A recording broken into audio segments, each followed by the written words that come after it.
ஓம் ஸ்ருதி ஸ்மிருதி புராணானாம் ஆலயம் கருணாலயம் நமாமி பகவத்பாதம் சங்கரம் லோகசங்கரம் சங்கரம் சங்கராச்சாரியம் கேசவம் பாதராயணம் சூத்திரபாஷ்யகிருதோ வந்தே பகவந்தோ புனః புனः ஈஸ்வரோ குருராத்மேதி மூர்த்திபேத விபாகினே व्योमवद्व्याप्तदेहाय दक्षिणामूर्तये नमः।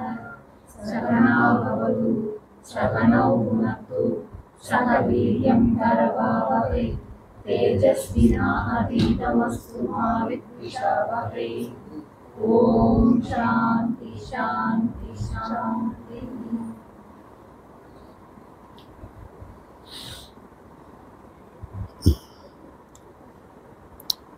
தேஜோபிந்து உபனிஷத்தில் சதுர்த்தோ அத்தியாய 4வது அத்தியாயத்தில் ஒரு பகுதி நாம் பார்த்தோம். அதில் ஜீவன் முக்தியை பற்றி முருகனுக்கு சிவன் எடுத்து கூறியதை பார்த்தோம். இப்போது விதேக முக்தி என்று சொல்லக்கூடியதை பற்றி முருகனுக்கு என்ன சொல்லிக்கூடார் அப்படின்னு நம்ம பார்ப்போம். சின் மாத்திரேன யஸ் திஷ்டேத் வைதேஹி முக்த ஏவ சஹ ஆனந்தபரித சாந்தோ வைதேஹி முக்த ஏவ சஹ கிஞ்சித் பேதம் ந தஸ்ய அஸ்தி கிஞ்சித் வா அபி ந வித்யதே அகம் த்வம் தத்திதம் சோயம் காலாத்மா காலஹீனக சர்வசங்கல்பஹீனக ஆத்மா வைதேஹி முக்த ஏவ சஹ ஆத்மஜ்ஞேயாதி ஹீனாத்மா யத்கிஞ்சித் இதிதம் ஆத்மஹ பானா அபான பிஹீனாத்மா வைதேஹி முக்த ஏவ சஹ ஆத்மானம் ஏவ வீக்ஷஸ்வ ஆத்மானம் போதயஸ்வகம் ஸ்வாத்மானம் ஸ்வயம் புங்க்ஷ்வ ஸ்வஸ்தோ பவ ஷடானன ஸ்வாத்மனி ஸ்வயம் திருப்தः ஸ்வாத்மானம் ஸ்வயம் சஞ்சர ஆத்மானம் ஏவ மோதஸ்வ வைதேஹி முக்திகோ பவ இதி உபனிஷத்து. இவ்வாறு இந்த 4வது அத்தியாயத்தை நிறைவு செய்கிறார்.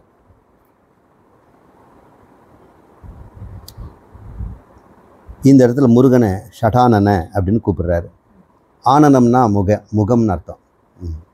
கஜானனம்னா வேழமுகம், கஜமுகம். ஆனனம்னா முக. ஷட்டானன்னா ஆறுமுகனே, மகனை வந்து அன்பாக கூப்பிட்றாரு. உபனிஷத்துலேயே இதெல்லாம் இருக்குது. ஆறுமுகன்லாம் இருக்கிறாரா? நம்ம உபனிஷத்தில் வேதத்தில் ஆறுமுகனே இல்லை, எங்களுக்கு தமிழ் கடவுள்லாம் சொல்லக்கூடாது. இங்கெல்லாம் ஆறுமுகன் இங்கே இருக்கிறார். ஷடானன குமார அப்படின்லாம் கூப்பிட்றாரு. ஸ்கந்த அப்படி கூப்பிட்டுருக்கிறாரு. இந்த விதேக முக்தியை பற்றி கேட்ட இல்லையா, அது என்ன அப்படின்னு சொல்கிறேன் அப்படிங்கிறார். அவன் எப்பொழுது ஒருவன் வைதேகி முக்த ஏவ சக, இவன் தான் வைதேகி முக்தன் என்று சொல்லப்படுவன். ஏவனா இவனே, சக அவனே. எவன் சின்மாத்திரேன யஸ் திஷ்டேத், எவன் சின்மாத்திரமாக இருக்கிறானோ, யஸ் திஷ்டேத் திஷ்டதி அப்படின்னா நிலைப்பட்டு உறுதியாக அதிலேயே அமர்ந்து விட்டானோ, எவன் ஒருவன் அவன் வைதேக முக்தன் அப்படின்னு இவர் சொல்கிறார். அப்போது வைதேக முக்தம்னா விதேக முக்தி அப்படின்னு அர்த்தம். தேகம்னா உடம்பு, விதேகம்னா உடம்பற்ற நிலை. உடம்பற்ற ஒரு முக்தி விதேக முக்தி. உடம்பில் இருக்கும் பொழுதே முக்தி ஜீவன் முக்தி அப்படின்னு அர்த்தம்.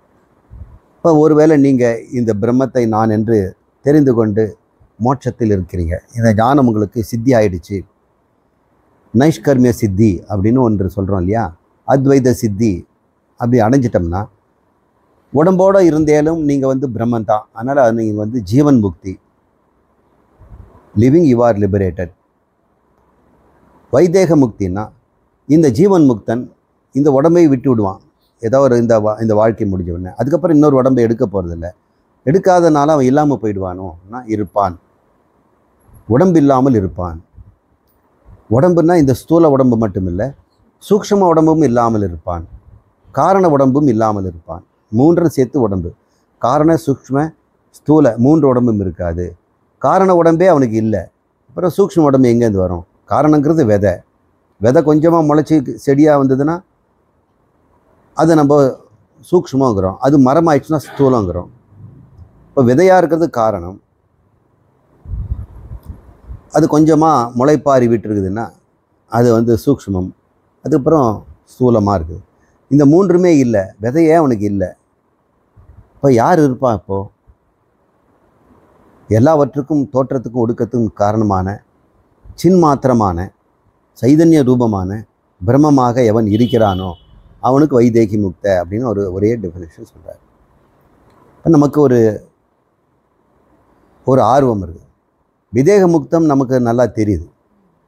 இப்போ நம்ம ஜீவன் முக்தம் நமக்கு நல்லா இருக்கு தெரியுது. வைதேக முக்தம் எப்படி இருக்கும் நமக்கு தெரியல. ராமன் வாழும்போதே அப்படி இருந்தார். அதனால வைதேகி ராமன் பேர். அப்போ அவர் வாழும்போதே வைதேகியாக இருந்தார். நாம் இருக்க முடியுமா? அது எப்படி இருக்கும்? சரீரம் இல்லாமல் இருப்பது எப்படி அப்படின்னு சரீரத்துக்குள்ளே நினச்சி பார்த்தா எப்படி முடியும்? சரீரம் இல்லாமல் இருப்பது எப்படின்னு சரீரத்தில் இருக்கிறவன் எப்படி பார்ப்பான்? அவனுக்கு சரீரத்துக்குள்ளே தான் அதை அடக்க பார்ப்பான். மனசுக்குள்ளே தான் அதை வந்து மறுபடியும் கற்பனை பண்ண முடியும். அது கற்பனை கெட்டாதது. மனதுக்கு எவ்வளோ தான் கற்பனை பட்டாலும் அதுக்கு ஒரு அளவு இருக்குது. அளவற்றது அது கற்பனை பண்ணவே முடியாது. நீங்கள் எவ்வளோ வேணால் முயற்சி பண்ணுங்கள். இன்ஃபினிட்டி எப்படி இருக்கும்னு சொல்லுங்கள். அது வார்த்தை மட்டும்தான் சொல்ல முடியும். அது எப்படி விளங்கிக்கிறது? அது எப்படி விளங்கிறதுனா கடைசியில் நமக்கு ஒரு விளங்குறவன் தான் இன்ஃபினிட். அதை விளங்கிக்கிறவன் தான் இன்ஃபினிட். அதை விட்டுடணும். அது நானுங்கிறது ஏற்றுக்கணும். நமக்கு இந்த உடம்பில் இருக்கும் பொழுதே விதேக நிலையை எப்படின்னு காட்டி கொடுக்கறதுக்கு யோகம் தான் முடியும். நிர்விகல்ப சமாதியில் தான் ஒருவன் அந்த வைதேக நிலையை இருக்க முடியும். அப்படின்னா இப்போ ஜீவனாக இருக்கும்போது இல்லையான்னா இப்போ அதே தான். அது மறைப்பும் திறப்பும் இல்லாமல் எப்பவுமே இருக்குது. அதை அனுபவிச்சுட்டு தான் இருக்கிறோம். அதனால் எப்போயாவது ஒரு சமயம் இந்த சரீரம் விட்ட பிறகு நாம் வைதேக முக்தியில் எப்படி இருப்போம்னு நீங்கள் வந்து கற்பனையெல்லாம் பண்ணி பார்க்க வேண்டாம். ஏன்னா இப்போவே அது இனிமேல் அடையக்கூடிய பொருள் இல்லை. அடையக்கூடிய பொருள் வந்து இப்போ இல்லைன்னு அர்த்தம் ஆகிடும். எது ஒன்று உற்பத்தி ஆகுதோ அது நாசத்துக்கு உரியது. அப்போ விதேக முக்திங்கிறது உற்பத்தி ஆச்சு, பிரம்ம நிலை அந்த உற்பத்தி ஆச்சு, அந்த அனுபவம் புதுசாக தோன்றுச்சுன்னு சொன்னால் அந்த அனுபவம் என்றைக்காவது ஒரு நாள் மறையும். தோன்றிய அனுபவங்கள் மறைந்தாகணும். நீங்கள் ஒரு பழம் சாப்பிட்றீங்கன்னா ஒரு புது அனுபவம் வந்துடுச்சு. அந்த பழம் சாப்பிட்டு வாய்க்குள்ளேருந்து மறைஞ்ச பிறகு அந்த அனுபவம் மறைஞ்சிருது. அனுபவம் தோன்றினால் மறையும். இப்போ விதேக முக்திங்கிறது பிரம்மம் என்பது தோற்றம் மறைவு இல்லாததுன்னா அது இப்போ இருந்தாகணும். இல்லை சார் அது இறந்த பிறகு தான் வரும் அந்த அனுபவம் வரும் அப்படின்னா உன் மனசால தான் கற்பனை பண்ண முடியாத அது இல்லைன்னு நான் இப்போ சொல்லலை. இப்பொழுதே நாம் விதேக முக்தர்கள் தான். அது அனுபவம் எப்படி இருக்கும் அப்படின்னு இனிமேல் இறந்தவரை ஒரு அனுபவம் வரும் அப்படின்னு சொன்னோம்னா நம்முடைய லாஜிக் படி அந்த அனுபவம் மறைஞ்சு போகும். எந்த ஒன்று நித்தியமோ அது இப்போதே இருக்கணும். இப்போ நித்திய வஸ்துவாக இருக்கக்கூடிய பிரம்ம நிலை அது விதேகத்தில் தான் கிடைக்குங்கிறது வந்து லாஜிக்கலாக சரியில்லை. இப்போ நம்ம இருக்குதுன்னா எனக்கு ஏன் தெரியலன்னா உனக்கு தெரிஞ்சுக்கிட்டு தான் இருக்குது. அது அடையாளம் தெரியாமல் இருக்கிற உனக்கு இருக்குது. அது இது தானா அப்படின்னு உனக்கு தெரியாமல் நீ அனுபவிச்சுக்கிட்டே இருக்கிற. சில பேர் அப்படி தான் அனுபவிச்சுட்டே இருப்பாங்க. ஆனால் அவங்களுக்கு தெரியாது. ரமணர் ஒரு முறை அவருடைய நண்பரோடு நடந்து போகிறாரு. சிஷ்யன் அவன் விடுவிடுன்னு முன்னாடியே போகிறான். இவரும் மெல்ல ஆடி போகிறாரு. அப்புறம் அவன் வந்து வெயில் நல்லா காய்ஞ்சிட்டு இருந்தால அவன் போய் ரமணர் வரட்டான்னு போய் ஒரு பாறையில் உட்காந்துட்டான். இவர் அதே உற்சாகத்தோட தான் கிட்ட போகிறாரு. என்ன இளைப்பாடுறியான்னு? ஆமாங்க. அப்புறம் ஒரு புல்லை நல்லா கசக்கி இதை மோந்து பாரு அப்படின்றாரு. அது மோந்து பார்க்குறது ஒரே உற்சாகம் வருது. இது தாண்டா எலுமிச்சம்புல்லுன்னு பேர், லெமன் கிராஸ் அப்படி சொல்கிறார். எலுமிச்சம்புல் அப்படின்னு. உனக்கு உற்சாகம் கிடைச்சிடுச்சு இல்லை அப்படின்னு. பாரு உன் கால் கீழே இருக்குதுங்க. அவன் உட்காந்துக்கிறான், கால் கீழே தான் அது இருக்குது. நம்ம சுற்றி தான் நாம் அது நம்மளோட தான் இருக்கிறோம். ஆனால் நமக்கு அது அறியாமலே இருக்கிறோம். இதே மாதிரி பரமாத்ம ஸ்வரூபம் உணரப்பட்டே இருக்கிறது. ஆனால் இதுதானே அதுன்னு நமக்கு தெரியல. நாம் அதை நம்ம கண்டுபிடிச்சி தான் ஆகணும். இப்போ காட்டி கொடுக்குறாரு. இப்போ நம்ம அந்த உணர்வு எப்படி இருக்கும் அப்படின்னா நம்மக்கிட்ட எப்பவும் இருக்குது. அந்த உணர்வை அதை மறைக்கிறத நீக்கினா போதும். நமக்கு வைதேக முக்தியில் இருக்கின்ற அந்த பிரம்மானந்தம் இப்பொழுதும் இருக்கிறது. ஆனால் மறைக்கப்பட்டிருக்கிறது. எது மறைக்குதுன்னா சரீரம். சரீரம் எப்படி மறைக்கும்? சரீரத்தில் எது தோன்றுச்சு? அகங்காரம் தோன்றுது. ஆத்மா எப்பொழுதுமே இருந்துக்கிட்டு தான் இருக்குது சரீரத்தில். சரீரத்தில் இருக்குது, சரீரத்து வெளியும் இருக்குது. ஆனால் சரீரத்தில் இருக்கும் பொழுது, அந்த கரணத்தில் இருக்கும் பொழுது அது அகங்காரி என்ற பெயரை எடுக்குது. இப்போ ஒரு அந்த கரணங்கிறத நம்ம மனசில் கற்பனை பண்ணிக்கோமா? இதுதான் அந்த கரணம், தலையில் தான் இருக்குது. இதை உள்ளம்னு சொல்கிறோம், மனம் அப்படின்னு சொல்கிறோம். இந்த அந்த கரணத்துக்கு உள்ள ஆத்மா இருக்குது, வெளியும் ஆத்மா இருக்குது. ஆத்மா ரெண்டு இல்லை. இப்போ அந்த கரணத்துக்குள்ளே இருக்கிற ஆத்மா இந்த அந்த கரணத்துடைய செயலெல்லாம் அதில் இருக்குது. ஏன்னா அதுக்குள்ளே இருக்கிறதுனால இப்படி நான் பிசைஞ்சேன்னா ஆத்மாவுக்கும் அது அங்கே இருக்கிற மாதிரி தானே ஆகும். ஆத்மாவுக்கு என்ன தன்மை இருக்குது? உணரும் தன்மை இருக்குது, அறியும் தன்மை இருக்குது. அது அறிவு உணர்வுடையது. இப்போ இது வந்து பிசையுதும் போது இங்கே இருக்கிற ஆத்மாவுக்கு அறிவுணர்வு இருக்கிறதுனால எதை அறியும்? இந்த விகாரத்தை அறியும்.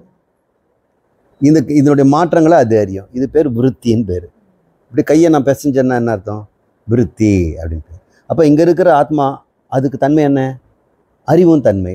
இந்த விருத்தியாக கைக்கு அறியும் தன்மை இருக்குதா? இது என்னது? இது ஜடம், அச்சித்து. இது வந்து விகாரப்பட்டுக்கிட்டே இருக்குது. அப்போ இங்கே இருக்கிற ஆத்மாவும் இது அறிஞ்சிக்கிட்டே இருக்குது. என்ன அறியும்? இங்கே என்னென்ன விகாரமோ அது அறியும். இங்கே இருக்கிற அத்தனை விருத்திகளையும் அது அறியும். அறிஞ்ச போது என்ன ஆகும்? அது அனாதி காலத்திலேருந்தே அறிந்து கொண்டிருப்பதனால நான் விருத்தி அப்படின்னு நினச்சிக்குது. இந்த விருத்தினால் ஒரு நானுங்கிற உணர்வும் இந்த விருத்தி அறிகின்ற ஒரு தன்மையும் அது கிடைக்குது. எங்கும் இருக்கின்ற ஆத்மாவுக்கு விருத்தி அளவாக குறைஞ்சி போச்சு. கொஞ்சம் நல்லா நான் சொல்கிறத ஊன்றி கவனிங்க. விட்டிங்கன்னா மறுபடியும் நான் ரிப்பீட் பண்ண முடியாது. மறுபடியும் இன்னொரு முறை சொல்கிறேன். அந்த கரணம், உள்ளம் உங்களுக்கெல்லாம் இருக்கு இல்லையா? அதை வைத்துக்கொண்டு தானே நம்ம வந்து பேசுகிறோம், செய்கிறோம், அனுபவிக்கிறோம். அதை கொண்டு தானே அறிகிறோம், செய்கிறோம், உணர்கிறோம். அது பேர் உள்ளம்னு பேர். அந்த உள்ளம் ஒரு பொருள், அது தொடர்ந்து மாறிக்கொண்டே இருக்கும். அந்த உள்ளத்துக்கு உள்ளேயும் ஆத்மா இருக்கிறது, உள்ளத்துக்கு வெளியும் ஆத்மா இருக்கிறது. ஆத்மாவின் தன்மை என்ன? அறிவு, உணர்வு. இந்த அந்த கரணத்தின் தன்மை என்ன? விகாரப்படுவதும் விருத்திகளை கொடுப்பதும் அறிவற்றது. தன்னையும் அறியாது, இன்னொன்றும் அறியாது. இப்போ இந்த ஆத்மா, இந்த அந்த கரணம் என்ற எல்லைக்குள் இருக்கின்ற இந்த ஆத்மா, எல்லைக்குள் இல்லை, எல்லைக்குள் இருப்பது போல இருக்கின்ற இப்போது ஆத்மா அறிவுணர்வுடையதுனால எதை அறியும்? இப்போ இந்த அந்த கரணத்துக்கு வெளியே இருக்க ஆத்மாவுக்கு அறியறதுக்கு ஒன்றும் இல்லை. ஆனால் இங்கே இருக்கும்போது அந்த ஆத்மாவுக்கு இந்த இடத்துல ஒரு அறிவுணர்வு உண்டாகுது. இந்த அந்த கரணத்துக்கு வெளியே இருக்கிற ஆத்மாவுக்கு அது இல்லை, அது பரமாத்மாவாக இருக்குது. ஆனால் இங்கே இருக்கும்போது அது இந்த இடத்துல மட்டும் அது அறிவுணர்வாக இருக்குது. இப்போ இந்த விருத்திகள் இருக்குது இல்லையா? அந்த கையில் நான் காட்டுகின்ற விருத்திகளை ரெண்டாக பிரிச்சிடுறேன். இது வந்து இதம் விருத்தி, இது அகம் விருத்தி. இது இரட்டை இலை தாமரை. இந்த ஆக்ஞா சக்கரம் இரட்டை இலைன்னு சொல்லுவாங்க. இந்த இரட்டை இலை இது ரெண்டும் பிரிஞ்சிட்டோம். இப்போ ஆத்மா இதுலேயும் இருக்குது, இதுலேயும் இருக்குது. இதுலேயும் உணர்கிறது, இதையும் உணர்கிறது.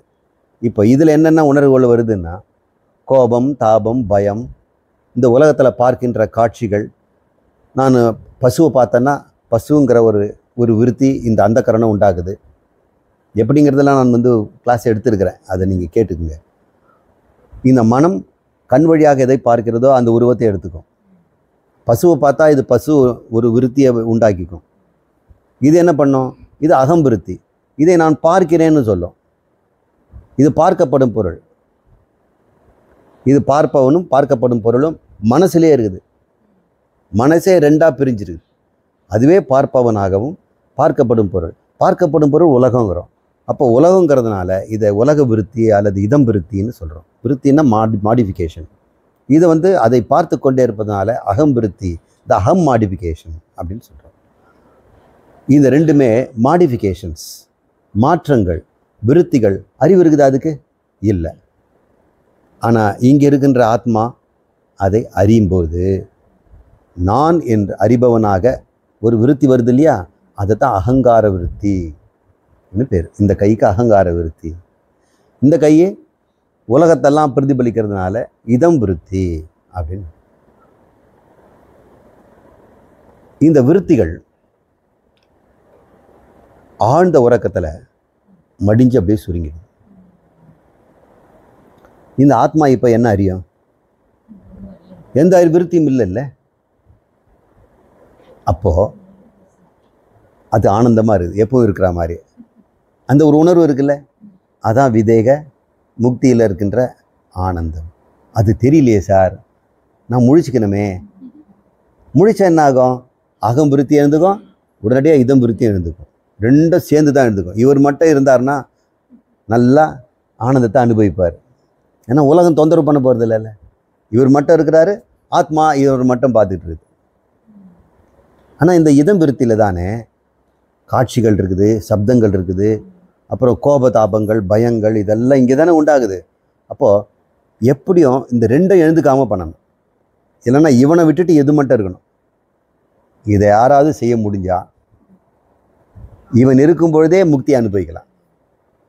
இரண்டும் மடிஞ்சு போனால் தூக்கம், ரெண்டும் பாதி திறந்தா கனவு, முழுசாக திறந்தா நனவு. இப்படி தான் இந்த உள்ளம் முழுவதுமாக விரிந்தும் பகுதியாக மலர்ந்தும் மலராத பாதி மலர் போல. இது மலர்ந்தது, இது மலர்ந்து மலராது, இது கம்படி தான் மொட்டா அப்படியே மடிக்குது. இப்படி இருக்குது.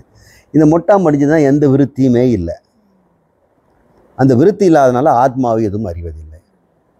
இந்த ஆத்மா இந்த விருத்திகளை அறியும் பொழுது ஏதும் அறியாதவனாக தூக்கத்திலும், எப்படி அதுக்கு அறிவும் வேண்டாம், ஒன்றும் இல்லை, அது அறிவு. ஆனால் ஏதும் அறியாதவனாக தூக்கத்திலும், எதையோ மனதில் இருந்ததெல்லாம் எண்ணுபவனாக கனவிலும், உலகத்தை முழுக்க அறிவிக்கிற விஸ்வனாகவும் இந்த அகங்காரம்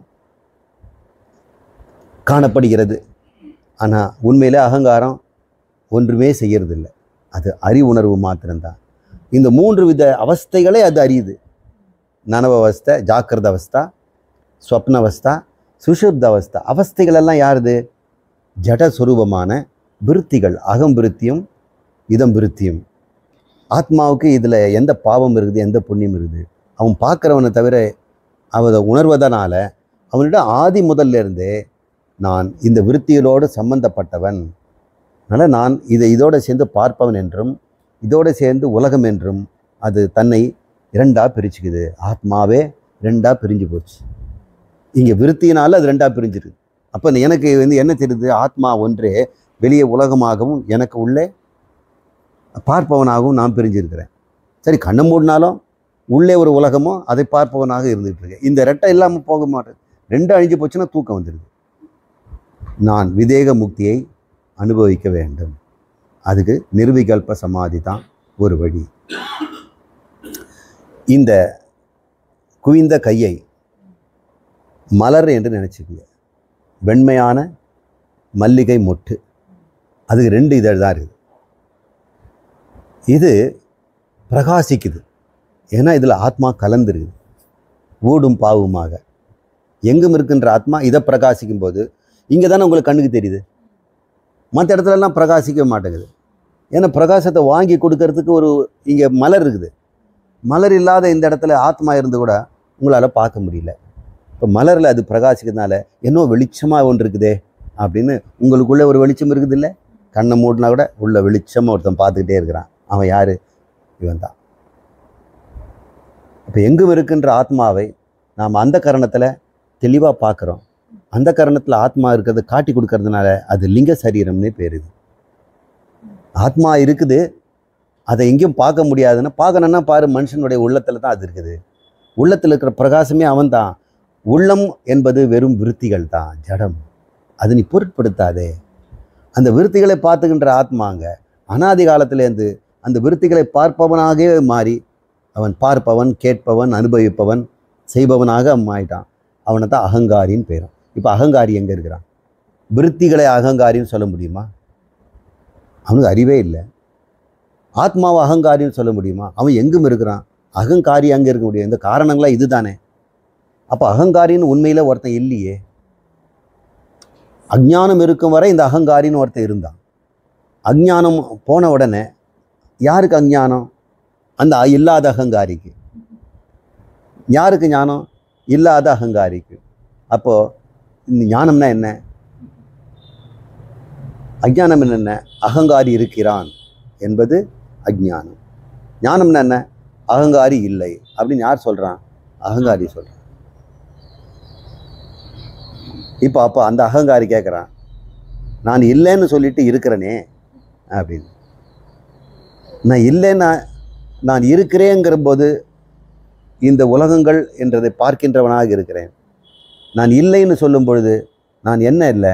உலகத்தை பார்ப்பவனாக இல்லை, நான் இருக்கிறேன் அப்படின்னுக்கிறான். அப்போ இருக்கிறேங்கிற ஒரே ஒரு லட்சணம் ஆத்மாவுக்கு தான். இப்போ அகங்காரம் தான் ஆத்மா. இதில் ஏதாவது சந்தேகம் இருக்குதா?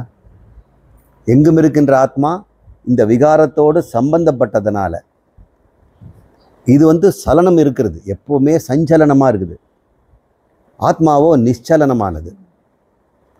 அது சலனத்தோடு சம்பந்தப்பட்ட அறியாமையினால நான் சஞ்சலம் அப்படின்னு நினச்சிட்டு இருக்கு. எப்பொழுது இந்த ஞானம் தெரிஞ்சுதோ தன்னுடைய தன்மை நிச்சலனம் அப்படின்னு அது தெரிஞ்சுது. நிச்சலனத்தை அது அடையணும்னு அர்த்தம் இல்லை, தன்னை நிச்சலனும் புரிஞ்சுக்குது. இந்த புரிஞ்ச உடனே யாருக்கு புரிஞ்சுது?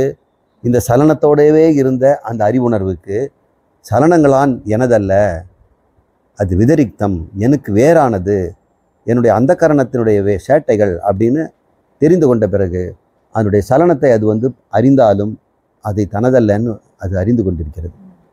அறிவுணர்வான ஆத்மா இப்பொழுதும் சலனத்தை அறிகிறது, அனுபவிக்கிறது, எல்லாமே செய்து இருந்தாலும் ஒரு அசையாத அறிவு அதுகிட்டே இருக்குது.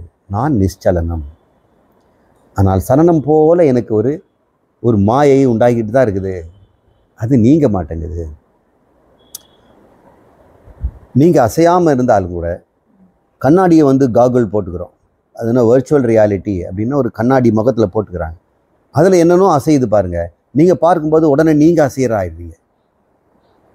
நீங்கள் அசையறதுக்கு அங்கே சாயறதுக்கு ஒன்றுமே இல்லை. ஆனால் உங்களை யாரோ தள்ளுற மாதிரியும் நீங்கள் விழுந்துக்கிறதுக்கு எழுந்து நிமிடுற மாதிரியெல்லாம் செய்துட்டு இருக்காங்க. நான் அனுபவிச்ச ஒரு முறை 4 பேர் பிடிச்சிட்டு இருந்தாங்க. கண்ணாடியை காட்டும் போது 4 பேர் பிடிச்சிட்டு இருக்கிறாங்களே சொன்னாங்க. நான் முதல்ல கையில் பிடிச்சிங்கன்னு சொன்னேன்ல, நீங்கள் தான் கண்ணில் சுடணும்னு சொன்னீங்க, அதனால் கையை விட்டுட்டீங்க அப்படின்னு எனக்கு தெரிஞ்சு. என்ன யாரோ பிடிக்கிறாங்கலாம் தெரியுது. ஆனால் ஏன் நான் விழுறேன்? விழுறதுக்கு கெட்டியான தரையில் தான் நிற்கிறேன். அந்த தரையை ஆடவும் இல்லை, ஒன்றும் இல்லை. ஆனால் கண்ணில் பார்க்கும்போது எண்ணில் ஒரு மாற்றத்தை நான் பெரிதின் மாற்றம் எண்ணில் இருப்பது போல கலந்து போயிடுச்சு. உணர்வோடு நான் அங்கே கலந்துட்டேன் அப்படின்னு பார்க்க. இது மாதிரி தான் ஆத்மா. இது மாதிரி இல்லை. இப்போது அந்த ஆத்மா தான் சலன் நடக்கின்ற இடத்த தண்ணில் இருப்பதாகவே பாருங்கள். அந்த விர்ச்சுவல் ரியாலிட்டியில் இருக்கிறது என் ரியலில் நான் பார்க்குறேன். இப்போ நான் சாய்கிறேன், நான் விழுகிறேன். அப்புறம் பார்த்தா நான் அது விழ வேண்டிய அவசியம் இல்லையா எனக்கு தெரியும். சரி, இதெல்லாம் தெரிஞ்ச பிறகு மறுபடியும் காகுல் போட்டேன்னா நான் சாய மாட்டேன்னு சொல்ல முடியுமா? அப்போ எனக்கு தெரியும், நான் சாயறதெல்லாம் இதனோட தோற்றத்தினால நான் இன்னும் விழ மாட்டேன் அப்படின்னு எனக்கு தெரியுது. சரீரம் தான் விழும், நான் விழ மாட்டேன்னு என்ன தெரியுது. இப்போ விதேக முக்தியை நாம் அனுபவிக்கணும். அதாவது இந்த தேகத்தினுடைய உணர்வுகளை நீக்கி விதேக உணர்வில் இருப்பது எப்படி அப்படின்னா, இந்த ரெண்டுத்துலேயும்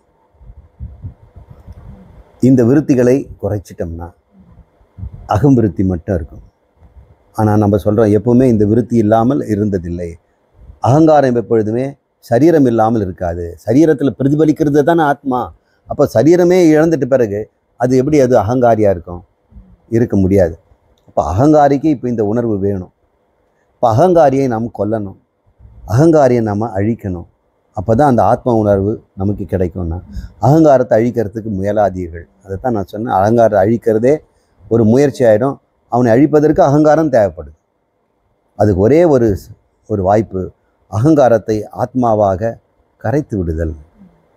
உப்பு பொம்மையை கொண்டு போய் கடலில் கரைச்சிடுறது, நுரைகளெல்லாம் தோன்றிய நீரிலேயே மறைந்து விடுவது, அகங்காரத்தை ஆத்மாவாக ஆக்கி விடுதல், அதுதான் அழிப்பதுன்னு அர்த்தம். ஏன்னா இது ஏற்கனவே இருந்ததுன்னா அது அழிச்சிடலாம். ஏற்கனவே அது இல்லாத பொருள், கயிறில் தெரிந்த பாம்பு மாதிரி. இப்போ பாம்பை நான் அடிப்பேன் அப்படின்னு சொல்லினா அப்போ பாம்பு உண்மைன்னு நீ ஏற்றுக்கிட்ட. இப்பொழுது பாம்பு பொய்ன்னு தெரிஞ்ச பிறகு கம்பை தூக்கி போட்டுடுவேன். எந்த முயற்சியும் உனக்கு தேவையில்லை. இனிமேல் நீ அகங்காரத்தை நான் அழிப்பேன்னு சொன்னோம்னா அதுக்கு உண்மைத்தன்மையை நீ கொடுத்துடுற. தன்னை ஆத்மா என்று அறிந்து கொள்வது தான் அதுக்கு ஒரே வழி. அதுக்கு இந்த உபதேசங்களும் சிரவண மனனமும் தேவை. இருந்தாலும் அதை நான் பார்க்கணுமே, இந்த அகங்காரத்தை ஆத்மாவில் கரைப்பதை பார்க்கணுமே. மகனே, நீ ஒவ்வொரு ராத்திரியும் அகங்காரத்தை கொண்டு போய் ஆத்மாவில் கரைச்சி தான் விடுற. அப்போ என்ன ஆகுது? அகம்பிருத்தியும் விதம்பிருத்தியும் சுருங்கி போயிட்ட போது கும்மிருட்டாக இருக்கிறது, விருத்திகள் இல்லாமல். அப்பொழுதும் ஆத்மா அங்கே இருந்து பார்ப்பவனாக இருக்கும்போது ஏதும் அறியேன் என்ற அகங்காரமாக, ஆனந்தம் அடைகிறேங்கிற அகங்காரமாக இருக்குது. அகங்காரம் அப்பொழுதும் இருக்குது. எப்படிப்பட்ட அகங்காரம்? சுருங்கி அந்த கரணத்தை பார்த்து இருட்டை பார்த்து கொண்டிருக்கிறேன். எல்லாம் இருட்டாக இருந்தது, ஏதும் அறியேன் என்ற உணர்வும். இப்போ நான் என்ன பண்ணுறோம்? இந்த பிரகாசமாக இருக்கும் பொழுதே ஏதும் அறியக்கூடாது. பிரகாசமாக இருக்கும் பொழுது ஏதும் அறியக்கூடாது. அப்போ ஏதோ அறிகிறோம் அப்படின்னு சொன்னால் என்ன? இதம்பிருத்தி தானே அதனால் அறியப்படுவது. இதம்பிருத்திகளை குறைச்சிட்டோம்னா நம்முடைய அகம்பிருத்தி மட்டும் இருக்கும். அந்த அகம்பிருத்தி சஞ்சலங்களை நீங்கியதாக, அறிந்தவனாக, ஏதும் அறியதற்கு ஏதும் இல்லாதவனாக தன்னை அறிந்து கொண்டிருக்கிற நிலை வரும். இல்லை, இது தூக்கம் இல்லை. 2 இதழில் 1 இதழை மட்டும் அடிச்சிட்டோம். 2 இதழை அடிச்சிட்டோம்னா தூக்கம். 2 இதழை கொஞ்சமாக திறந்தா கனவு, 2 இதழ் முழுசாக திறந்தா நனவு. 1 இதழை மட்டும் அடிச்சிட்டா 1 இதழ் மட்டும் இருக்கும். அதுக்கு என்ன வேலை? அங்கே என்ன விருத்தி இருக்கும்? இங்கே இருக்கிற விருத்தி தானே இங்கே பிரதிபலிக்குது. இப்போ விருத்திகள் அற்றதாக இருக்கும் இல்லை, ஆனால் ஒரு விருத்தி மட்டும் இருக்கும். அகம் அகம் அகம்னு ஒரு விருத்தி இருக்கும். அந்த விருத்தியும் கூட ஆத்மாவாக கரைஞ்சிடும். இது பேர் நிர்விகல்ப சமாதி. இதுக்கு என்ன பண்ணணும்? இந்த அகம்பிருத்தி, இதம்பிருத்தி, அகம்பிருத்தி ரெண்டுமே இருக்கட்டும். இப்போ வெளியே உலகம் இருக்கிறது இல்லையா, அதுதானே இங்கே இதம்பிருத்தியாக வருது. கண்களை மூடி காதுகளை மூடிட்டோம்னா இந்த வெளியே இருக்கிற உலகம் இப்போ இருக்காது. இப்போ உள்ள உலகம் மட்டும்தான் இருக்கும். பழைய நினைவுகளில் மட்டும் இது சஞ்சலம் பண்ணிக்கிட்டு இருக்கும். இப்போ இந்த வெளியே இருக்கக்கூடிய பிரத்யட்சங்கள்லாம் எதுவும் இருக்காது. உள்ளே இருக்கிறது மட்டுமே இருந்துகிட்டு இருக்கும். இப்போ தியானத்தில் உட்காந்துருக்கீங்க. இது பேர் சபிகல்ப சமாதின்னு பேர். உலகத்தை விட்டு உள்ளுலகத்தை மட்டும் பார்க்குறோம். அது எப்போ சமாதின்னு சொல்கிறோன்னா, இந்த உள்ளே இருக்க உலகமும் வெளி உலகத்தை பற்றி இல்லாமல் சஜாதிய விருத்தியாக இருக்கணும். அதை இந்த அகம்பிருத்தி பார்த்து கொண்டிருக்கும். அப்போ அகம்பிருத்தியும் இதம்பிருத்தியும் இருந்தால் சபிகல்பம். விகல்பம்னா வேறுபாடு. நான் அறிபவன், அறியப்படும் பொருள் என்ற வேறுபாடு இருந்ததுன்னா விகல்பம். விகல்பம் என்ன? விகல்பமாக பார்க்காதீங்க சார்னா வேறுபாடை வேற ஒருத்தரை பார்க்காதீங்க அப்படின்னு அர்த்தம். விகல்பம்னா வேறுபாடு.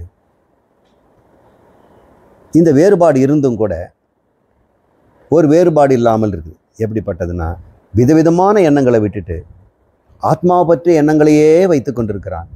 அதை அறிபவனாகவும் இருக்கிறான். அப்போ அகம்பிருத்தியும் இருக்கிறது, இதம்பிருத்தியும் இருக்குது. அகம்பிருத்தி ஆத்மா அகங்காரி, இதம்பிருத்தியும் அகங்காரத்தினுடைய தன்மைகளை தான் பார்க்குறான். இப்போ அகங்காரின் தன்மை என்ன பார்க்குறான்? இவன் இல்லாதவன். சரீரத்தில் இருக்கின்ற ஆத்மாவுக்கு அப்படி ஒரு அறியாமையினால் ஒரு உணர்வு, சரீரத்தில் இருக்கிறேன் என்ற உணர்வை அது அடைந்து விட்டது. இருந்தாலும் அந்த சரீரம் இருக்கிற அந்த உணர்வு போகாது. போகாவிட்டாலும் நான் அந்த உணர்வுக்கும் அப்பாற்பட்டவன் என்பதை நான் அறிந்து கொண்டிருக்கிறேன். இதெல்லாம் இதம் விருத்தியில் வரும் இல்லையா, அது பேர் சஜாதிய விருத்தி, அது ஆத்ம விருத்தி. இப்போ அதை பார்த்துக்கிட்டே இருக்குது இதம் அகம் விருத்தி. இது வந்து பல விருத்தின்னு கூட பேர். இதெல்லாம் அந்த பலனை அனுபவிச்சுட்டே இருக்கு. கடைசியில் நான் அந்த சுத்த சைதன்ய ஆத்மாவே என்று ஒரு உணர்வு அப்போ உண்டாகும். இதை கவனிக்கிறத நிறுத்தின பிறகு தன் கவனம் மட்டுமே தன்னிடம் இருக்கும். தன் உணர்வில் அது நிற்கும். பார்த்தீங்களா, அதை தான் நம்ம சவிகல்ப சமாதிங்கிறோம். ஏனென்றால் உடனடியாக மறுபடியும் இந்த விருத்தி வந்துடும். இந்த விருத்தியை மறைஞ்சு இது நிற்கும். மறுபடியும் இந்த விருத்தி போகும். இப்படி போய் வந்ததுன்னா அது பேர் தியானம்னு பேர். எப்பொழுது இந்த விருத்தியும் சமமாகி போயிடுச்சோ அது சபிகல்ப சமாதின்னு பேர். நிர்விகல்ப சமாதி என்பது என்னென்னா, இந்த எண்ணங்களும் அழிஞ்சு போகணும். இது சப்த அனுபித்தமாக இருக்கும், திருஷ்ய அனுபித்தமாக முன்னாடியே சொல்லியிருக்கிறோம். அதையும் கூட நீங்கள் நீக்கின பிறகு இந்த பல விருத்தின்னு ஒன்று உண்டாகும்ல, அது கூட இல்லாமல் பலன் என்னங்க, ஆத்மாதான் பலன். அது அறிந்த உடனே பலனாக இருப்பதே அது தானே, அது விருத்தியாக இருக்காது. அப்போ விருத்திகள் நின்று போகிற நிலை ஒன்று இருக்கும். அப்பொழுது விழிப்புணர்வும் இருக்கும். அகங்காரி விருத்திகள் அற்று இருப்பான். இப்போ ஒரு இதழ் தாமரை அங்கே பளிச்சிட்டு கொண்டிருக்கும். ஆத்மா அங்கே பிரகாசிக்கும். அது தூக்கம் அல்ல, ஜாக்கிரதை அல்ல. ஜாக்கிரதைன்னா இது இருக்கும். சொப்னம் அல்ல, சுஷுப்தியும் அல்ல. அதுதான் துரியம். அது நிர்விகல்ப சமாதி. அது எப்பவுமே உங்ககிட்ட இருந்துகிட்டே இருக்கு. இதம் விருத்தியோடு சம்மந்தப்பட்டதுனால அதனுடைய ஆனந்தம் இந்த விருத்திகளால் தடைபட்டு போகிறது. இந்த தடையை நீக்கிறதுக்காக நாம் எதையோ செய்கிறோம், எதையோ அறிகிறோம், எதையோ அணுகுகிறோம், இந்த விவகாரத்தில் ஈடுபடுறோம். ஏன்? இது எப்பவுமே இந்த ஆனந்தத்தை தடை செய்து கொண்டே இருக்கிறது. இந்த விருத்திகள் போனால் ஆனந்தம் இங்கேருந்து தானாக வரதை பார்க்குறோம். இது தெரிஞ்சுக்காதனால இந்த ஆனந்தம் இது உண்டாக்குதுன்னு நம்ம நினச்சிட்டு இருக்கிறோம். ஆனந்த மறைப்பு தான். இந்த ஆனந்தம் இதில் தான் தெரியுது. ஆனால் அது மோதம், பிரியம், மோதம், பிரமோதம்னு மாறி மாறி வரதுனால அது ஆனந்தமயம்னு தான் சொல்கிறோம். இந்த அகங்காரமும் இந்த அந்த கரணத்தினால ஆனந்த மயத்தை தான் அனுபவிக்குது. இப்போ நீங்கள் புரிஞ்சுக்கிட்டீங்களா? இந்த விதேக முக்தி இனிமேல் உண்டாகிறது இல்லை. இதம் விருத்தி இருக்கும் பொழுதே அகம் விருத்தி அலையழிக்கப்படாமல் இருந்ததுன்னா ஜீவன் முக்தியே விதேக முக்தி தான். இப்போ ஜீவன் முக்தியில் விதேக முக்தி வேணும்னா கொஞ்சம் நிர்விகல்பத்தில் இருந்து பாருங்க. அதுக்காக சரீரத்தெல்லாம் அழிச்சிட்டு நாம் இறந்த பிறகு இல்லை, இப்போவுமே இருந்துக்கிட்டு தான் இருக்குது. மறைப்புண்டு கிடக்குது. மறைத்ததெல்லாமே இதம் விருத்திகள் தான். இதம் விருத்திகள் விஜாதியமாக இருக்கும்போது மிக பிரம்மாண்டமான மறைப்பு, விட்சேபங்கள் நிறைய இருக்குது. ஆனால் அது கொஞ்சம் சஜாதிய விருத்தியாக, அது கூட சஜாதிய விருத்தி கூட ஆத்ம விருத்தியாக வைத்து கொண்டது. ஏன்னா சஜாதிய விருத்தி கூட நிறைய பேருக்கு இருக்கும். பிஸ்னஸ் திங்க் பண்ணுறவங்களுக்கு சஜாதிய விருத்தி தான். காசு காசு காசு, ஆசை வயப்பட்டு ஆசை ஆசை ஆசை இப்படின்னு இருக்கும். அதுவும் சஜாதிய.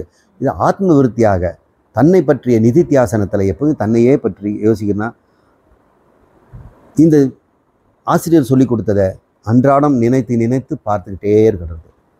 அப்போ அந்த அகம் விருத்தியும் இதம் விருத்தியுமே ஒரு சமாதிக்கு போவதற்கு வெகு சீக்கிரமே கிடைச்சிடும். அப்போ விருத்திகள் அற்ற இதம் விருத்திகள் அற்ற நிலையும் ஒரு நிலைஞ்சிடும்.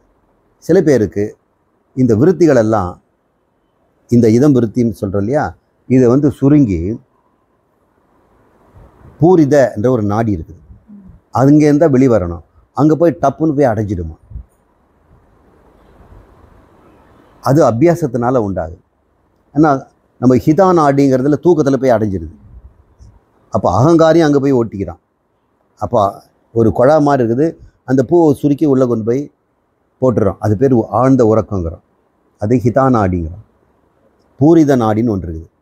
அந்த நாடியில் இந்த இதம் விருத்திகள் எல்லாம் சிலருக்கு அபியாசத்தினாலேயும் பூர்வ ஜென்ம பலனாலேயும் அல்லது உபாசனையினாலேயும் ஈஸ்வர கடாட்சத்தினாலேயும் அது உள்ளே போய் சிக்கிடும். இந்த அகம் விருத்தி மட்டும் போகாது, பிரகாசித்துக்கிட்டே இருக்கும். அப்போ அவங்களுக்கு சமாதி நிலைப்பட்டுடும். உடம்பு மரக்கட்டையாயிடும். மாதக்கணக்கு வருஷக்கணக்காக கூட அப்படியே இருப்பாங்க. புற்றெல்லாம் வளர்ந்துடும், கரையான்லாம் வளர்ந்துடும். அப்புறம் இந்திரன் வந்து மழையை கொடுத்து அவரை கரைச்சி தான் வால்மீகியை வெளியே எழுப்பினார். ரமணரை சேஷாதிரி சுவாமிகள்லாம் போய் பார்த்தா அவரை தூக்கிட்டு வெளியே கொண்டு வந்தாங்க. அது உடம்பெல்லாம் அரிச்சு போய் புண்ணாகி சதையெல்லாம் தரையில் ஒட்டிக்கிட்டு கிடந்தது. அப்போ அதெல்லாம் கூட சாத்தியம் இருக்குது. கண்கூடாக வாழ்ந்தவர்களை பார்க்குறோம். அதெல்லாம் நமக்கு வேணும் இல்லை, அது விதேக முக்தி தான். ஜீவன் முக்தியை விட விதேக முக்தி வசதியா? அப்போ ரெண்டுக்கும் வேறுபாடு வந்துடும் இல்லை. அதுக்கு முக்தினா ஒன்று தான், சம்சார நீக்கம். இந்த விதேக முக்தி அனுபவமும் எப்படி இருக்கோங்கிறதுக்காக மட்டும் போயிடுறோம். அந்த அனுபவம் ஜீவன் முக்தியிலும் இருந்து கொண்டு தான் இருக்கிறது. நீங்கள் தனிமையில் பாரமார்த்திகமாக இருக்கும் பொழுது அது விதேக முக்தி தான். மக்கள் யாராவது வரும்பொழுதோ, உங்களுக்கு பசி தாகம் ஏற்படும் போதோ, உடலில் உபாதி இருக்கும்போது மட்டும்தான் விவகாரத்தை சைக்கு நாம் இறங்க வேண்டி இருக்கிறது. அப்பொழுது ஜீவன் முக்தியாக தான் இருப்போம். இப்போ ஓரளவுக்கு நம்ம இதெல்லாம் நீங்கள் அனுபவிக்க வேண்டியது தான். பேசிகிட்டு இருக்கிறது வீண் அப்படின்னு முண்டகமே சொல்லுது. இப்போ ஒரே ஒரு சென்டென்ஸாக நம்ம பார்ப்போம். மீதி சென்டென்ஸ் எல்லாம் என்னன்னு பார்ப்போம். சின்மாத்திரேன எஸ் திஷ்டேத் வைதேகி முக்த ஏவ சக. இப்போ புரிஞ்சு, சின்மாத்திரம்ங்கிறது என்ன? ஆத்மாவும் இந்த அந்தக்கரண விருத்திகளில் ஒன்றாகிய அகம்பிருத்தியும் ஒரே மாதிரி இருந்து விட்டால், அது வேறு இது வேறு என்று சொல்ல, விருத்தியில் இருக்குது, அது பிரவாக நித்தியமாக இருக்குது, அது சொரூப நித்தியமாக இருக்குது. ரெண்டுமே நித்தியம். ஆனால் பிரவாக நித்தியத்தில் எந்த வித வித்தியாசங்களும் பேதங்களும் விட்சேபங்களும் இல்லாத நிலை வருவது. அந்த நிலையை நாம் நிர்விகல்ப சமாதியில் அடையலாம். ஆனால் நிர்விகல்ப சமாதி ஞானம் அல்ல. இந்த ஞானமே தெரிஞ்சுக்காத ஒருத்தன் நிர்விகல்ப சமாதி அடைஞ்சிடலாம். சில பேர் இந்த கஷ்டமான வைராகியத்தினால நிர்விகல்ப சமாதி அடைஞ்சிடறாங்க. ஆனால் அது வந்து ஆத்மான்னு தெரியாது. அந்த காரணத்தில் பிரதிபலிக்கின்ற ஆத்மா இப்பொழுது சஞ்சலமற்று இருக்குதுன்னு தெரியாது. அதனால் அவங்களுக்கு அந்த அந்த சமாதியில் வெளிவந்த பிறகு பழைய சம்சாரம் வந்துடும். கொஞ்சம் குறைஞ்சி இருக்கும். ஏன்னா அவங்களுக்கு ஒரு திருப்தி அனுபவிச்சிருக்கிறாங்க இல்லையா. இப்போ அவங்களுக்கு வைராக்கியம் சீக்கிரமே வந்துடும். ஆனால் ஞானம் வராது. மறுபடியும் சஞ்சித கர்மத்திலேருந்து ஒரு மூட்டை தொப்புன்னு வந்து இன்னொரு பிறவியில் ஒரு உடம்பு கொடுத்துரும். நீ செய்த அத்தனை யாகங்களும் தியாகங்களும் இந்த சமாதியும் பயனற்று போகலாம். ஞானத்துடன் செய்கின்ற இந்த நீங்கள் அனுபவிக்கின்ற சமாதி வந்து அது ஞானம் அல்ல. நீங்கள் அதை என்ஜாய் பண்ணுறீங்க, அவ்வளோதான். அது ஒரு நிதித்தியாசனத்தில் ஒரு அம்சம். மற்ற நேரத்தில் நீங்கள் சபிகல்ப சமாதியில் தான் எப்போவும் சிந்திச்சுக்கிட்டு இருக்கீங்க. இதம் விருத்தி இருந்துக்கிட்டே தான் இருக்குது. அந்த சமாதியிலேயே சடார் என்ற ஒரு நிமிஷம் உங்களுக்கு நிர்விகல்பம் கிடைக்கும். எப்பொழுதும் நம்ம இடைவிடாத இந்த மனநத்தில் இருந்துக்கிட்டே இருந்தால், நிதித்தியாசனம் செய்துக்கிட்டே இருந்தோம்னா நமக்கு அப்பப்போ இந்த நிர்விகல்பம் வரும். இடைவேளையிலே கிடைக்கலாம். இப்போயே ஒரு நிமிஷம் மௌனமாக இருந்தால் நீங்கள் அதில் தான் இருக்கிறீங்க. உங்களுக்கு அது வந்து அடையாளம் கண்டுபிடிக்காமல் இருக்கிறீங்க, அவ்வளவு. இதுதான் சின்மாத்திரேன, சித் ஸ்வரூபமாக இருந்து கொண்டிருப்பது தான் எஸ் திஷ்டதி, எவன் ஒரு இருக்கிறானோ வைதேகி. அப்புறம் அவன் எப்படிப்பட்டவன்? ஆனந்த பரிதக பரிதக, அவன் ஆனந்தத்தில் மூழ்கியவனாக. சாந்தோ, மனதிலே எந்த விதமான சஞ்சலமும் இல்லாமல். இதம் விருத்திகள் எல்லாம் இனிமேல் அவங்ககிட்ட பிரதிபலிக்கிறது இல்லை. இப்போ கூட இதம் விருத்திகள் இருந்துக்கிட்டே தான் இருக்கும். அகம் விருத்தி அதோட கூத்தாடாது. இப்படி இருக்குது. இது வந்து பிசைஞ்சிட்டு இருந்தால் கூட இவன் என்ன பண்ணுறான்? திருந்திட்டான். முன்ன இது பிசைஞ்சா இவனும் பிசைவான். இங்கே துக்ககரணம் வந்தால் இவன் துக்கி ஆகிடுவான். இவன் சுகம் வந்தால் அவன் சுக்கி ஆகிடுவான். இங்கே கோபத்துக்கு உண்டான ஒரு விருத்தியை யாராவது வந்து சீண்டிட்டு போயிட்டான்னா, இங்கே ஒரு விருத்தி கோப விருத்தி வந்துடுச்சுன்னா இவனும் கோபத்தில் கொந்தளிப்பான். இப்போது இது எவ்வளவு விருத்திகள் மாறினாலும் இவன் சாந்த விருத்தியிலே இருக்கிறான். ஏன்னா இவனுக்கு வைராகியம் வந்துடுச்சு. யார் இவன்? அகங்காரி. ஓரிதழ் தாமரை. ஓரிதழ் தாமரைன்னு ஒரு பூ இருக்குது. இதோ ஒரு உதாரணம். சாஸ்திரத்தெலாம் எங்கேயும் சொல்லலை, நீங்கள் அதை பயன்படுத்திக்கங்க. ஆனந்த பரிதக சாந்தோ வைதேகி முக்தையவ. அப்போ வைதேகி முக்தங்கிறது மறுபடியும் நீங்கள் நிர்விகல்பத்துக்கு போகாதீங்க. அடுத்த வரியை சொல்லுது, ஆனந்தம் பரிதம், மூழ்கி இருத்தல் ஆனந்தத்தில், டிஸ்டர்பன்ஸே கிடையாது. வெளியே இந்த இதம் விருத்தி மாறலாம், ஆனால் இவங்கிட்ட டிஸ்டர்பன்ஸ் இல்லை. இவன் நிச்சங்கத்தில் இருக்கிறான். நிச்சங்கத்துவே நிர்மோகத்துவம், நிர்மோகத்துவே நிச்சல தத்துவம். நிச்சல தத்துவத்தில் வந்துட்டான். நிச்சல தத்துவே ஜீவன் முக்தி. சங்கம் போயிடுச்சு, இதம் விருத்தியில் இருக்கிற சங்கம் போயிடுச்சு. இப்போ சங்கம், நிச்சங்கம், துறவு, சந்நியாசம்னா என்ன? இதம் விருத்தியிலேருந்து அகம் விருத்தி விடுபடுறது தானே. உலகத்தில் விட்டு ஓடுறதா, குகையில் போய் ஒளிஞ்சுக்கிறதா, அதெல்லாம் கிடையாது. இதம் விருத்தியில் அதில் இருக்கக்கூடிய பற்றுதலை விடுவது. அதில் ஏதாவது நடந்துட்டு போகட்டுமே, அதுக்கு என்ன? அது இல்லாமல் இருக்கவே இருக்க முடியாது. கண்ணு மூக்கு காது இருக்குது, அந்த கரணம் இருக்குது. அது விருத்திகளை ஏதாவது கொடுத்துக்கிட்டே இருக்கும். நீ கண் ஏதாவது பார்க்கும், அது விருத்தி உண்டாக்கும். காது ஏதாவது கேட்கும், விருத்தி உண்டாகட்டும். அது டியூட்டியாக அது செய்யுது. எனக்கு என்ன அதோட ஜோலி? அறியாமையில் அதோட ஜோலி இதுதான் என் ஜோலியாக இருந்தோம். இப்போ அது வேடிக்கை பார்க்குறோம். அதுதான் நீங்கள் சொன்ன சாட்சி. அகங்காரி அங்கே சாட்சியாக இருக்கிறான். அப்போ ஆனந்த பரிதக சாந்தோ, அது வைதேக முக்தம். அதனால் வைதேக முக்தம் சாவுக்கு காத்துக்கிட்டு இருக்காதீங்க, இப்போவும் இருக்கிறது. கிஞ்சித் பேதம் ந தஸ்ய அஸ்தி, அவனுக்கு சற்றேனும் கிஞ்சித் ஒரு பேதம் இல்லை. நான் வேறு உலகம் வேறு அப்படின்னு இல்லை. அப்படின்னா உலகத்தை பார்த்துக்கிட்டு தான் இருக்கிறான். இதம் விருத்தி வந்துக்கிட்டு தான் இருக்குது. அவன் நல்லாவே தெரியும் இந்த இதம் விருத்தி என்பது உள்ளத்தில் நடக்கின்றது. அதில் பேதத்தை அவன் பார்க்கறது. என்ன பேதம்? உண்மையிலே ஒரு அகங்காரிக்கு என்னங்க பேதம் இருக்குது?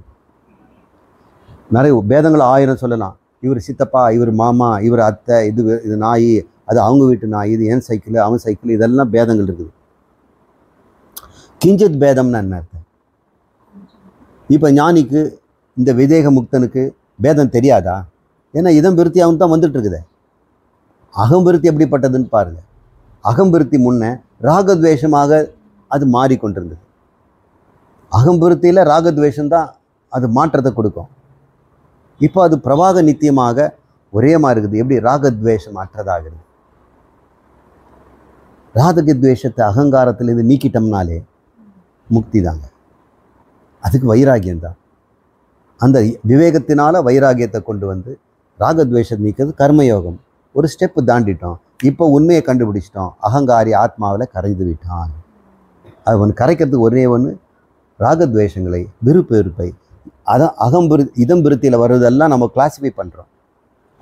அத்தை வந்துட்டாள்னா இதம் விருத்தி அவர் உருவத்தை காட்டும். வந்துட்டான்னு நான் அகம் விருத்தியில் பார்த்துட்டேன். பார்த்த உடனே என்கிட்ட விருப்பு வந்துடுச்சு. கூடவே அவன் மகனை வந்திருக்கிறான், அத்தை பையன், அவன் எனக்கு பிடிக்காது. இதம் விருத்தி மறுபடியும் என்ன ஆச்சு? அகம் விருத்தி துவேஷத்துக்கு போகுது. இப்படி மாறி இருக்கின்ற நிலை ஒன்று அகங்காரத்தை எப்பவும் காப்பாற்றி வைக்கிறது. ஆத்மாவாக அது இருக்கவே விட மாட்டேங்குது. ராகத்வேஷத்தை நீக்கிறதுக்கு என்ன வழிங்க? கர்மயோகம் தானே. செய்வதிலும் ஒரு பாவனை, அனுபவத்திலும் பாவனை. என்ன பாவனை? ராகத்வேஷம் இல்லாமல் காரியங்களை செய்ய, ராகத்வேஷங்கள் இல்லாமல் கிடைக்கிறது அனுபவி. அவ்வளவுதான். இப்போ ராகத்வேஷம் படிப்படியாக போயிடும். செய்வதில் இதை செய்வேன், இதை செய்ய மாட்டேன், இதை தான் வாங்கிக்கும், இதை வாங்க மாட்டேன், இது லாபம், இது நஷ்டம், இது வெற்றி, இது தோல்வி, இது சுகம் துக்கம், பலனில் இருக்க ரெட்டையே போயிடுச்சு. செய்வதில் செய்யவே செய்ய மாட்டேங்கிறதும் போயிடுச்சு. கர்த்தவியம் ஒன்று தான். என்னால் செய்யக்கூடிய யதாசக்தியில் என் முன்னாடி எது தர்மம்னு இருக்கிறதோ அது மட்டும்தான் இருக்கு. எனக்கு சாய்ஸே இல்லை. தர்மம் தான் ஒரே சாய்ஸ். இப்போ choiceless life, choiceless in doing, choicelessness in enjoying. இதைத்தான் பகவான் ராகத்வேஷத்தை அழிக்குதுங்கிறாரு. எவன் ஒருவன் இதம் விருத்தியில் இருக்கக்கூடியதை, ராகத்வேஷத்தை எல்லாம் அகம்பிருத்திலேருந்து நீக்கிட்டானோ அவனுக்கு கிஞ்சித் பேதம் நாஸ்தி, அபேத புத்தி அப்படிங்கிறாங்க. அப்போ உலகம் நானுங்கிறது பிரிவே இல்லை, அவன் இருக்கும். ஆனால் ராகத்வேஷங்கிற டுவாலிட்டி மட்டும் அவன்கிட்ட போயிடும். கிஞ்சித் பேதம் ந தஸ்ய அஸ்தி, ந தஸ்யன்னா அவனுக்கு இல்லை. கிஞ்சித்வாபி ந வித்யதே, அது அவன் இருப்பதை யாரும் அறிய கூட முடியாதான். அவனுக்கு அப்படி ஒன்று இல்லையா. அவங்க சொல்கிறான், அகம், நான், துவம், தத் இதம். நான், நீ, இவை என்பது கூட காலாத்மா காலஹீனக, அதுவும் கூட நான் வித்யதே அகம் துவம் ததிதம் அப்படிங்கிற நான், நீ, அவன் என்ற மாறுபாடு கூட இல்லை. எப்போ மாறுபாடு வரும்? நான் தனியாக இருந்தாலும் எனக்கு அன்பாக சந்தோஷமாக இருக்கிறேன். யாராவது ஒருத்தர் நீ வந்தாலும் அன்பாக சந்தோஷமாக இருக்கிறேன், வேறு யார் வந்தாலும் அன்பாக சந்தோஷமாக இருக்கிறேன். எனக்கு எங்கே பேதம் இருக்குது? நீங்கள் வந்தாவிட்டாலும் வராவிட்டாலும் இந்த ஆனந்தமுக்கும் இல்லை இல்லையா?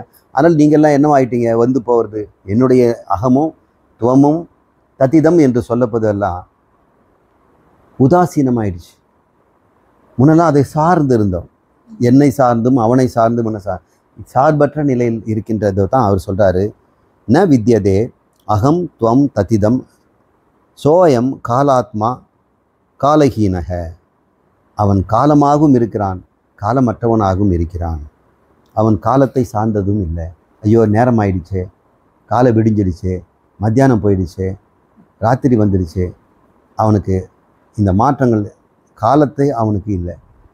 சில பேருக்கு காலையில் தான் ஆனந்தமாக இருக்கும், ஈவினிங் டல்லாகிடுவாங்க. சில பேர் ஈவினிங்கில் தான் குஷியாக இருப்பாங்க, காலையில் இருந்தால் ரொம்ப லேட்டாக எழுந்துக்குவாங்க. இவனுக்கு எல்லா காலமும் ஆனந்தம் இருந்தால காலம் இருந்தானே இல்லாவிட்டாங்க. எந்த காலமாக இருந்தாலும் என்ன, எந்த இடமாக இருந்தாலும் என்ன. அப்போ இடம் காலம் பொருள் மூன்றையும் கடந்தவனாக இருக்கிறான். ஒரு காலத்தில் ஒரு காலம் அவனை கட்டி போட்டுச்சு, இடம் கட்டி போட்டுடுச்சு, பொருட்கள் கட்டி போட்டுடுச்சு. இட கால வஸ்து மூணுமே இப்போ அவனை கட்டி போட முடியாமல் அவன் விடுதலை பெற்றவனாக இருக்கிறான். எக்காலத்திலும் எங்கும் எதிலும் அவன் ஆனந்தத்தையே அனுபவிக்கிறான். சர்வ சங்கல்ப ஹீனாத்மா. அவன் மனசில் இனிமேல் இதை செய்யலாம் அதை செய்யலாம், இதை அடையணும் அதை அடையணும் அப்படின்ற பிளான் கூட எதுவுமே இல்லை. அவனுக்கு சங்கல்பங்களே இல்லை. அந்த அகம்பிருத்தியில் எந்த சங்கல்பமும் இல்லை. இதம்பிருத்தி ஒன்று வந்ததுன்னா அதை நீக்கணுங்கிற ஒரு சங்கல்பம், இதம்பிருத்தியில் பிடிச்சது வந்ததுன்னா அதை என்ன பிடிச்சி வைக்கணுங்கிற ஒரு சங்கல்பம். இந்த விருப்பு வெறுப்பு போனவன அவன் சங்கல்ப ஹீன ஆத்மா. அவன் சங்கல்பங்கள் நீங்கியவனாக இருக்கிறான். அவன் வைதேகி முக்தக சக ஏவ அப்படின்னு சொல்லுது. ஆத்ம ஞேயாதி ஹீனாத்மா. நான் இருக்கிறேன் என்ற எண்ணம் கூட அவனுக்கு போயிடுமா. ஆத்ம ஞேயம், நான் இருக்கிறேன் என்ற ஞேய வஸ்து கூட அவங்ககிட்ட இல்லை. கிஞ்சித் இதம ஆத்மக, இது ஆத்மா அப்படின்னு இன்னொன்னையும் சொல்கிறதில்ல. நான் ஒரு ஆத்மா அவன் ஒரு ஆத்மான்றதும் பார்ப்பதில்லை. ஆத்மான்ற பேச்சே இல்லை. ஆத்ம வித்யாவும் அவங்ககிட்ட இல்லை. படித்து புஸ்தகமெல்லாம் இப்போ அவனுக்கு தேவையே இல்லை. பான அபான விஹீன் ஆத்மா. இருக்குது இல்லை அப்படிங்கிறது அவனுக்கு தெரியறதில்லை. இது இருக்குது இது இல்லை அப்படின்ற விசாரணையும் அவங்ககிட்ட இல்லை. அவன்தான் வைதேகி முக்த. ஆத்மானம் ஏவ வீக்ஷசிய. அவன் தன்னை மட்டுமே பார்த்து கொண்டிருக்கிறான். நீங்கள் இது ஒரு பயிற்சியாக நீங்கள் செய்யுங்க, தன்னை பார்க்குது எப்படின்னு.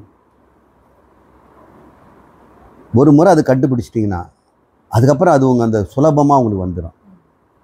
இப்பொழுதே நான் பேசுகிறத நீங்கள் கவனிங்க. கவனிக்கும்போது கவனிங்க. நான் கவனித்து கொண்டிருங்கிறத பாருங்கள். கவனிக்கின்ற சப்தத்தையும் கவனிங்க. அப்போ அந்த நிலை வந்துடுச்சுன்னா எந்த கூட்டத்தில் எங்கே இருந்தாலும் எந்திருந்தாலும் கவனிப்பவனை நீங்கள் விட மாட்டீங்க. கவனிப்பவனை நீங்கள் எப்பவும் கவனிச்சுக்கிட்டே இருப்பீங்க. அந்த கவனம் நழுவாமல் இருக்கும் பொழுது உங்களோட பேச்சு கவனமாக இருக்கும், உங்கள் செயல்கள் கவனமாக இருக்கும். அது நீங்கள் பயிற்சி பண்ணுங்கள். நான் இருக்கிறேன் என்ற உணர்வு உங்களுக்கு கிடைக்கும் இல்லையா? நான் பல முறை சொல்லியிருக்கிறேன். கண்ணை மூடி நான் இருக்கிறேங்கிறத மட்டும் நீங்கள் உணருங்க. அந்த உணர்வு எப்படின்னு புரிஞ்சுக்கிடுங்க. அப்புறம் நீங்கள் மறுபடியும் கண்ணை திறந்து பாருங்கள். நான் இருக்கிறேன்னு இருந்துக்கிட்டே இருக்கும், அழிச்சு போகாது. அந்த பயிற்சி வந்துடுச்சுன்னா அப்புறம் நான் இருக்கிறேங்கிறது எப்போவுமே இருக்கும், நழுவவே நழுவாது. அதைத்தான் இவர் சொல்கிறார். ஆத்மானம் ஏவ. அவன் ஆத்மாவில் மட்டுமே இருக்கிறான். மோதஸ்வ. அவன் ஆனந்தமாக, மோதம்னா ஒரு ஆனந்தம், ஆனந்தம்னு ஒரு டிகிரி. ஆத்மானமேவ மோதஸ்வ. அவன் அந்த உணர்விலேயே ஆனந்தமாக இருக்கிறான். ஏன் நம்ம இப்போ முன்ன மாதிரி பயப்படலையே, முன்ன மாதிரி கூச்சப்படலையே, முன்ன மாதிரி சங்கோஜப்படலையே. யார் வீட்டுக்காக போனால் ரொம்ப சங்கோஜப்படுறோம். சாப்பிட சொன்னால் கொஞ்சமாக சாப்பிட்றோம், அப்படியே வச்சுதை கொஞ்சம் சாப்பிட்றோம். இந்த சங்கோஜெல்லாம் போயிடும். பாயசம் கொடுத்தா டபக்குன்னு குடிச்சிங்க. அவங்க நெளிகிறாங்கன்னு சொன்னோடனே நம்ம எழுந்து போயிடலாம். இருங்கன்னா இருக்கலாம், போங்கன்னா போகலாம். க்யூவில் போய் கடைசியில் நின்று சார் முன்னாடி வராதிங்கன்னா போய் நிற்கலாம். பின்னாடி ஒருத்தர் வந்து நீங்கள் என்ன முன்னாடி நிற்கிறீங்க பின்னாடி போங்கன்னா போகலாம். சங்கோஜம் என்பதே கிடையாது. டிக்கெட் எடுக்காமல் பயணம் பண்ணலாம். காசு இல்லை, காசு இல்லாமல் வந்துட்டு என்ன ஓசியில் வரியா இறங்கியானா இறங்கிடலாம். எல்லாரும் பார்த்து சிரிக்கிறாங்களேன்னா சிரிக்கட்டும். அது எப்படி இருக்கும்? அவன் ஆனந்த ஆத்மானம் ஏவ மோதச, அவன் தன்கிட்டே ஆனந்தமாக இருக்கிறதுனால மான அபமானங்கள், கேலிகள், ஸ்துதி, நிந்தை எல்லாமே அவனுக்கு சாதா சமமாகவே இருக்கிறது. அதை அவன் பொருட்படுத்துவதே இல்லை. வைதேகி முக்திகோ பவ, இவ்வாறு இருந்து கொள். என்ன சொல்கிறார் அவர்? ஸ்வாத்மனி ஸ்வயம் திருப்த, தன் ஆத்மாவிலே அவன் திருப்தியாக இருக்கிறான். ஸ்வாத்மானம் ஸ்வயஞ்சரக, அவன் நான் இருக்கிறேன்ற உணர்வோடவே சஞ்சரித்து கொண்டிருக்கிறான். இதெல்லாம் ஆச்சரியமாக இருக்குது. நம்ம உணர்ந்ததே தான் உபனிஷத் சொல்லுதுன்னு இப்போ படிக்க படிக்க எனக்கு தோணுது. ஸ்வாத்மானம் ஸ்வயம் புங்ஷ்வ, உன்னுடைய ஆத்மாவே நீ அனுபவித்து கொண்டிரு. ஸ்வஸ்தோ பவ ஷடானன, அந்த நிலையிலேயே இருந்து கொள்ளடா ஆறுமுகனே. இது உபனிஷத்து. இவ்வாறு உபனிஷத் முடிகிறது. சரி, தேஜோபிந்து உபனிஷத் இன்னைக்கு நிறைவு செய்வோம். இந்த அத்தியாயமே போதும். விதேக முக்திக்கு அப்புறம் நேரம் இருக்குது. விவேக முக்திக்காக காத்திருக்க வேண்டாம். ஜீவன் முக்தி தான் விதேக முக்தி. 2 அனுபவமும் கிடையாது. மற்றவங்களுக்காக ஜீவன் முக்தருங்க, இப்போ இல்லைங்க அவர் விதேக முக்தியில் இருக்கிறார், மற்றவங்க தான் அவங்க சொல்லுவாங்க. ஆனால் முக்தனுக்கு முக்தியில் எந்த வேறுபாடும் இல்லை. அது வேறு, முக்தியில் வேறுபாடுன்னா அது பெரிய சம்சாரம் ஆகிடும்.